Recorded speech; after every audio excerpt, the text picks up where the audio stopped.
Hey guys, स्वागत है आप सभी का मेरे channel science behind the things में। और आज के इस एपिसोड में हम लोग बात करने वाले हैं एस्ट्रॉयड इम्पैक्ट के बारे में। तो आइए समझते हैं।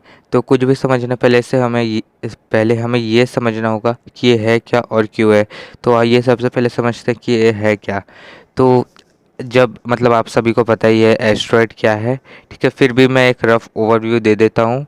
जब मतलब स्टार्स प्लैनेट्स बने तब हर चीज़ स्टार्स और प्लैनेट्स में नहीं बदल गई। कुछ रॉकी बॉडीज़, आइसी बॉडीज़ रह गई जो अकेले स्पेस में घूमते रहती है, ठीक है। अब समझते हैं हमें मतलब इतना डरना क्यों चाहिए और जानना क्यों चाहिए। मतलब डरने की उतनी ज़्यादा बात नहीं है, ठीक है। जानना क्यों चाहिए। तो सबसे पहले ये है कि ये स्पेस में भटकते रहते हैं और मतलब किसी भी प्लेनेट या स्टार की ग्रेविटी की वजह से ये उसके अराउंड घूम सकते हैं या उसमें गिर सकते हैं, ठीक है। तो अगर मतलब अराउंड घूमते हैं तो मतलब सॉरी रिवॉल्व करते हैं उसके अराउंड, तो मतलब इतनी कोई दिक्कत वाली बात है नहीं। लेकिन अगर उसमें गिर जाते हैं तब हमारे लिए काफ़ी दिक्कत वाली बात हो जाती है। तो उम्मीद करता हूँ मैंने आप लोगों को एक रफ ओवरव्यू दे दिया हो कि ये क्या है और क्यों मतलब हमें इसके बारे में जानना चाहिए। अब आइए समझते हैं कि इसके क्लासिफिकेशंस कैसे होते हैं। तो सबसे पहले कुछ भी मतलब हमें दिखता है तो ये देखा जाता है कि वो रॉकी बॉडी है या आइसी बॉडी है। क्योंकि अगर आइसी बॉडी होती है तो मतलब वो बहुत ज़्यादा हार्ड होती है। मतलब स्पेस का टेम्परेचर मतलब लगभग ज़ीरो, मतलब सॉरी ज़ीरो बोल रहा हूँ, एब्सोल्यूट ज़ीरो के आसपास होता है। मतलब लगभग, मतलब एब्सोल्यूट ज़ीरो नहीं हो सकता है लेकिन ऑलमोस्ट एब्सोल्यूट ज़ीरो के पास होता है, ठीक है। तो वहाँ पर मतलब इतने कम टेम्परेचर की वजह से वो मतलब बहुत ज़्यादा हार्ड हो जाती है। अगर आप मतलब नॉर्मल छेनी हथौड़े से आपको उसको तोड़ने की कोशिश करोगे तो मतलब आपका छेनी हथौड़ा टूट जाएगा, ठीक है। तो ये आइसी बॉडी हुई। और रॉकी बॉडी होती है कि मतलब ऐसे ही जुड़ी रहती है मतलब रॉक के तरह, ठीक है। तो उसे हम लोग तोड़ सकते हैं आसानी से इन कंपैरिजन टू आइस, क्योंकि वो टेम्परेचर की वजह से बहुत ज़्यादा हार्ड हो जाती है। मतलब रॉकी बॉडीज़ भी बहुत ज़्यादा हार्ड हो जाते हैं लेकिन वो आइस के कंपेयर में उतने हार्ड नहीं होते हैं। अब समझते हैं उनकी डेंसिटी और ग्रेविटी के बारे में। तो डेंसिटी ऐसे कुछ नहीं है, मतलब है ऑब्वियसली, ठीक है। लेकिन डेंसिटी का मतलब ये होता है कि वो कितनी ज़्यादा मतलब बड़ा है और कितना डेंस है। मतलब डेंस का एग्जैक्ट हिंदी वर्ड मुझे नहीं पता है, तो थोड़ा समझा नहीं पा रहा हूँ मेरे ख्याल से मैं आप लोगों को। और दूसरी है ग्रेविटी। अगर मतलब कोई चीज़ ऐसे ही जुड़ी है तो मतलब मतलब जैसे रॉकी बॉडीज हो गई, वो सब अपनी ग्रेविटी से नहीं जुड़ी होती। वो बस ऐसी किसी चीज़ का टुकड़ा होती है जो मतलब ऐसे जुड़ी हो जाती एक साथ रहती है सारे पार्टिकल्स उसके।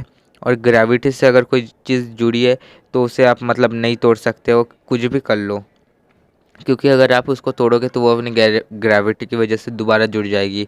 और अगर जो चीज़ ग्रेविटी से नहीं जुड़ी है उसको अगर आप तोड़ोगे तो वो ऐसे अलग अलग भटकने लगेंगे उसके बाद फिर, ठीक है। तो ये समझ आ गया होगा मेरे ख्याल से आप लोगों को।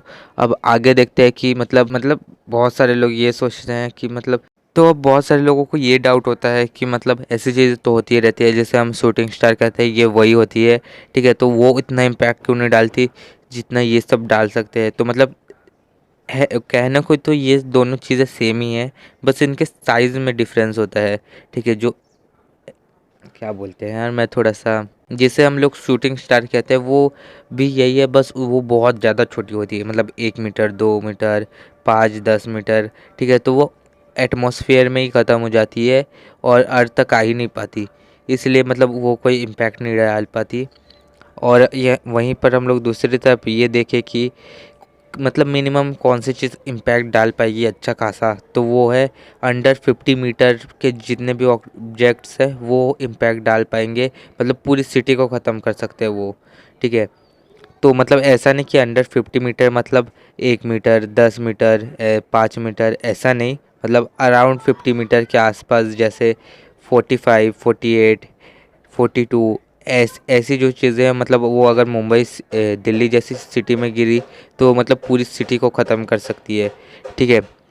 तो इसके और मतलब काफ़ी बड़ा नुकसान कर सकती है यहाँ पर। तो मतलब अर्थ की ज़्यादातर पॉपुलेशन यहीं पर होती है, मतलब सॉरी अर्थ बोल रहा हूँ, सॉरी इंडिया की ज़्यादातर पॉपुलेशन यहीं पर है, दिल्ली मुंबई के आसपास। ठीक है, जो इससे जो बड़ी चीज़ है वो है 150 मीटर, मतलब 150 मीटर की कोई भी चीज़ पूरे मतलब कंट्री को ख़त्म कर सकती है। मतलब इस 150 मीटर के आसपास की कोई भी चीज़ अगर वो मतलब कहीं पर गिर गया ना, मतलब किसी भी देश के ऊपर, तो मतलब बाद में बच्चों को बताया जाएगा कि यहाँ पर एक देश हुआ करता था। ठीक है, अब मतलब वो ख़त्म हो चुका है पूरा। और मतलब बहुत सारे लोग पता नहीं ये सोचते हैं कि मतलब हम लोग को देख के पता चल जाता है बहुत पहले से कि ये आने वाला है। ठीक है, तो बहुत सारे लोग ये सोचते हैं कि मतलब जो वहाँ पर जितने भी लोग रह रहे हैं उन्हें कहीं और शिफ्ट क्यों नहीं कर दिया जाए। तो बात ये है कि मतलब अगर ये इंडिया चाइना जैसी जगहों में गिरे तो मतलब 1 अरब की आबादी को मतलब कोई कहाँ पर शिफ्ट करेगा। ठीक है, तो ये मतलब पॉसिबल ही नहीं है, तो इसे हम लोगों को रोकना ही पड़ेगा, जिस पे इस नासा और स्पेस एक्स मेरे ख्याल से मिलकर काम कर रही है। मतलब नासा कर रही है ये मुझे पता है, लेकिन स्पेस एक्स के साथ कर रही है या नहीं ये मुझे ठीक से नहीं पता, जिसका नाम डार्थ है, सॉरी DART, डार्थ, डार्ट, हाँ डार्ट है।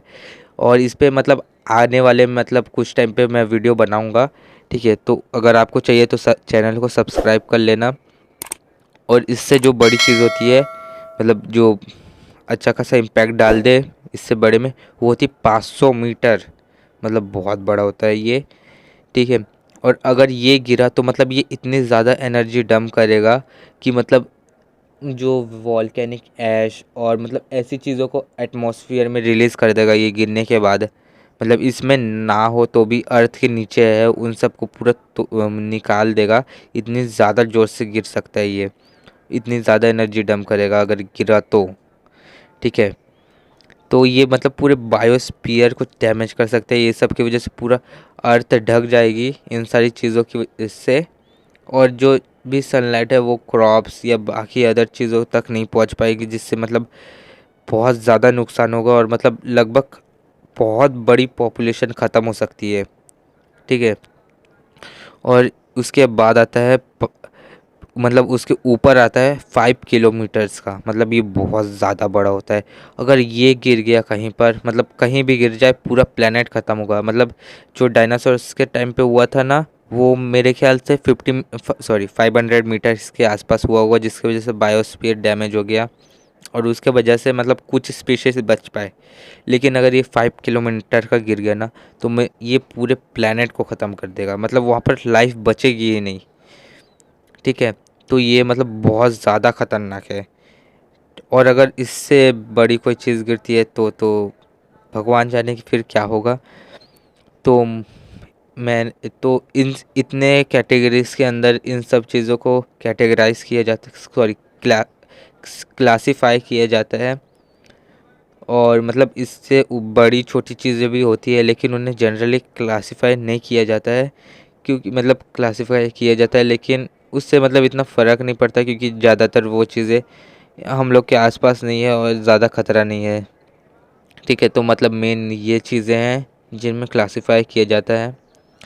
तो उम्मीद करता हूँ कि मैंने आपको मतलब समझाने की पूरी कोशिश की, आपको समझ में आ भी गया होगा। अगर ये वीडियो पसंद आया है तो इसे एक लाइक कर दें, नहीं पसंद आया तो कोई बात नहीं, डिसलाइक कर सकते हैं। मैं बोलूँगा कमेंट करें ताकि मैं समझ सकूँ कि मैं क्यों पसंद नहीं आया और अपने आप को इम्प्रूव करूँ। और अगर ये वीडियो पसंद आया है तो मेरे चैनल को सब्सक्राइब कर ले, क्योंकि मैं ऐसी वीडियोस हर संडे लाता हूँ। आपने मेरा वीडियो देखा, ये जान के मुझे बहुत खुशी हुई। धन्यवाद।